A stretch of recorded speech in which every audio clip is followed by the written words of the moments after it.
జై శ్రీమన్నారాయణ. విశ్వామిత్రుడు భుజాలు పైకెత్తి గాలినే ఆహారముగా తీసుకుంటూ 1000 సంవత్సరాలు మళ్ళీ తపస్సు చేస్తాడు. అప్పుడు మళ్ళీ దేవతలు, దేవేంద్రుడు అందరూ భయపడిపోయి దేవేంద్రుడు రంభని పిలిచి, నువ్వు వెళ్ళి విశ్వామిత్రుడి యొక్క తపోభంగాన్ని చెయ్యాలి అని అడిగితే రంభ భయపడుతుంది. కానీ దేవేంద్రుడు అభయమిస్తాడు, వెళ్ళమన్నాడు. రంభ వెళ్ళి ఆ విశ్వామిత్రుడి యొక్క మనస్సుని భేదించేటటువంటి ప్రయత్నము చేస్తూ ఉంటే విశ్వామిత్రుడు రంభను చూసి శపిస్తాడు. నువ్వు 10,000 సంవత్సరాలు శిలగా ఉండిపోదువుగాక అని శపించి 10,000 సంవత్సరాల తర్వాత వశిష్ఠ మహర్షి వచ్చి నిన్ను ఉద్ధరిస్తాడు అని విశ్వామిత్రుడు రంభను శపించి అప్పుడు మళ్ళీ పశ్చాత్తాపపడతాడు. అయ్యయ్యో, నేను ఆగ్రహానికి గురి అయ్యాను కదా, అంటే కోపాన్ని నిగ్రహించుకోలేకపోయాను కదా అని పశ్చాత్తాపపడి ఇక మీదట ఎవరిని కూడా కోపించకూడదు అని నిర్ణయం చేసుకొని తూర్పు దిక్కుకు వెడతాడు. మళ్ళీ తాను తపస్సు చేసుకోవటం కోసం తూర్పు దిక్కుకు వెళ్ళి ఒక 1000 సంవత్సరాలు తపస్సు చేస్తాడు.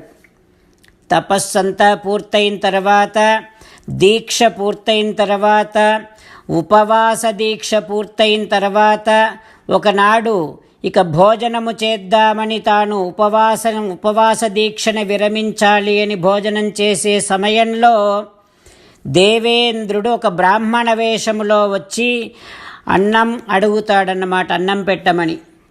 అప్పుడు విశ్వామిత్రుడు ఆ బ్రాహ్మడికి తాను తినబోయేటటువంటి వండినటువంటి అన్నాన్ని ఇచ్చి, ఇక తినడం కోసము అన్నము లేకపోవటం వల్ల తినకుండానే భుజించకుండానే మౌనంగా ఉండిపోతాడు పాపం విశ్వామిత్రుడు. ఉచ్ఛ్వాస నిశ్వాసాలను కూడా తీసుకోకుండా తన యొక్క వాయువునంతటిని కూడా, ఉచ్ఛ్వాస నిశ్వాసములనన్నింటిని కూడా స్తంభింపచేసి కుంభకముతో తాను మౌనంగా ఉండిపోతే కొద్ది రోజుల్లోనే విశ్వామిత్రుడి తలభాగములో నుంచి భయంకరమైనటువంటి పొగలు వస్తూ ఉంటే దేవతలంతా భయపడ్డారు, ముల్లోకాలు భయపడ్డాయి.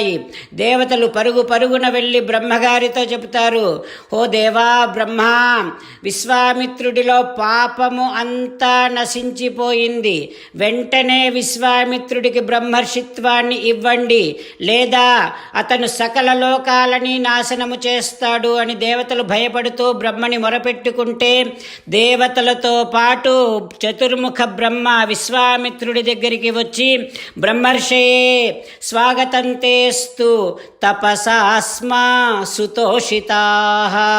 ఓ విశ్వామిత్ర, నువ్వు బ్రహ్మర్షివయ్యావయ్యా, నీ తపస్సుతో మేమంతా కూడా సంతుష్టులమయ్యాం, నీకు బ్రాహ్మణత్వాన్ని దీర్ఘాయుష్ని కూడా ఇస్తున్నామని బ్రహ్మగారు దేవతలతో సహా విశ్వామిత్రుడికి వరప్రసాదము చేస్తే విశ్వామిత్రుడు అంటాడు, ఓ దేవా, మీరు కాదు, వశిష్ఠుడు కూడా వచ్చి నన్ను బ్రహ్మర్షి అని పిలవాలి అంటాడు.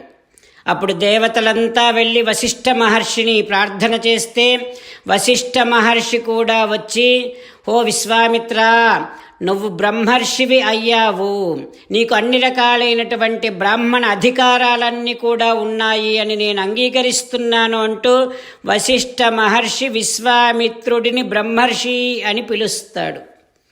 ఆ రకంగా ఒక రాజుగా ఉన్నటువంటి విశ్వామిత్రుడు ఋషిగా, మహర్షిగా, బ్రహ్మర్షిగా అయ్యాడు అని శతానందుడు విశ్వామిత్రుడి గురించి శ్రీరామచంద్రుడికి వివరాలన్నీ తెలియచేస్తూ ఉంటే ఈ కథారవిందమునంతటిని కూడా శ్రద్ధగా ఒకవైపు జనకుడు, చాలామంది మునులు, రామలక్ష్మణులు అందరూ వింటూ ఉన్నారు. కానీ ఏ స్పందన లేకుండా విశ్వామిత్రుడు అలాగే కూర్చొని ఉన్నాడు. అటువంటి అద్భుతమైనటువంటి దృశ్యాన్ని, సన్నివేశాన్ని మనం మనసులో దర్శనం చేస్తూ, శ్రీరామచంద్రుడి యొక్క దివ్యమంగళ విగ్రహాన్ని ధ్యానం చేస్తూ, పరమదయాలువైనటువంటి పరమశివుడు చెప్పినటువంటి పరమపావన నామాన్ని చెప్పుకుందాం. శ్రీరామ శ్రీరామ శ్రీరామ శ్రీరామ. జై శ్రీమన్నారాయణ. భక్తులకు ప్రత్యేకమైనటువంటి విజ్ఞాపన.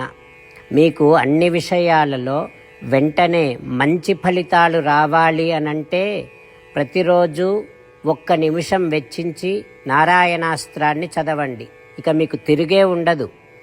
నారాయణాస్త్రాన్ని పొందడానికి మీరేం చేయాలంటే, నారాయణాస్త్రం అనే వెబ్సైట్కి వెళ్ళి మీ పేరు, మీ ఈమెయిల్ ఇస్తే మీ ఈమెయిల్కి నారాయణాస్త్రం PDF వస్తుంది.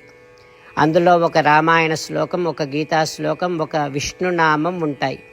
ఆ 3ంటిని కలిపి నారాయణాస్త్రం అంటాం. ప్రతి ఒక్కరికి వేరువేరు శ్లోకాలను ఇస్తున్నాం.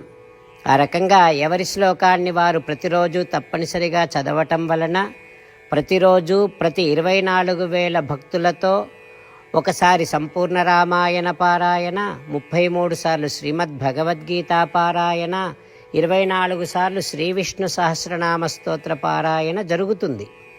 ప్రతి ఒక్కరికి అంతటి విశేష ఫలితము ప్రతిరోజు లభిస్తుంది. అందుకని మీరు, మీ కుటుంబ సభ్యులు అందరూ ఒక్కొక్కరు ఒక్కొక్క నారాయణాస్త్రాన్ని వెంటనే పొందండి. జై శ్రీమన్నారాయణ. శ్రీమద్ భగవద్గీత సారాంశముగా 18వ అధ్యాయములో 65 నుంచి 69 శ్లోకముల ద్వారా శ్రీకృష్ణ భగవానుడు మనందరినీ ఒక 8 పనులు చేయమని చెబుతూ పరమాత్మ ఈ రకంగా అంటూ ఉన్నాడు. ఎవరెవరైతే నేను చెప్పిన ఈ 8 పనులు చేస్తారో వారందరూ నాకు చాలా ఇష్టమైన వారవుతారు. అప్పుడు వారిని నేను సకల పాపముల నుండి, సకల దుఃఖముల నుండి విముక్తులను చేసి నా అంతటి వారిగా చేసుకుంటా, తరగని ఆనందాన్ని అనుభవింపచేస్తా. నిజమే చెబుతున్నా, ప్రమాణము చేసి చెబుతున్నా అంటూ సాక్షాత్తుగా దేవదేవుడైన శ్రీమన్నారాయణుడైన శ్రీకృష్ణ భగవానుడే మనను ఈ 8 పనులు చేయమని చెబుతూ ఉన్నాడు కనుక, హో శ్రీమన్నారాయణ, కరిష్యే వచనం తవ, తప్పకుండా చేస్తా, నువ్వు చెప్పినట్టే చేస్తా అంటూ మనం ప్రతిరోజు దేవదేవుడైన శ్రీమన్నారాయణుడికి ఈ రకంగా మాట ఇద్దాం. హో శ్రీమన్నారాయణ, నువ్వు చెప్పినట్టే నేను నిన్నే సంతతము ధ్యానము చేస్తూ ఉంటా. హో శ్రీమన్నారాయణ, నువ్వు చెప్పినట్టే నేను నీ భక్తుడిగానే ఉంటా. హో శ్రీమన్నారాయణ, నువ్వు చెయ్యమన్నట్టే నేను నా విధులను, కర్తవ్యాలను నీ సేవగా, నీ తృప్తి కోసమనే సక్రమంగా నిర్వర్తిస్తూ ఉంటా.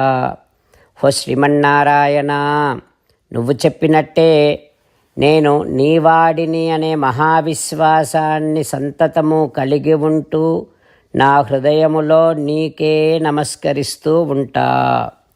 హో శ్రీమన్నారాయణ, మామేకం శరణం వ్రజ, నన్నొక్కడిని మాత్రమే శరణు వేడుకో అని నువ్వే అన్నావు కనుక నేను నిన్ను ఒక్కడిని మాత్రమే శరణు వేడుకుంటా.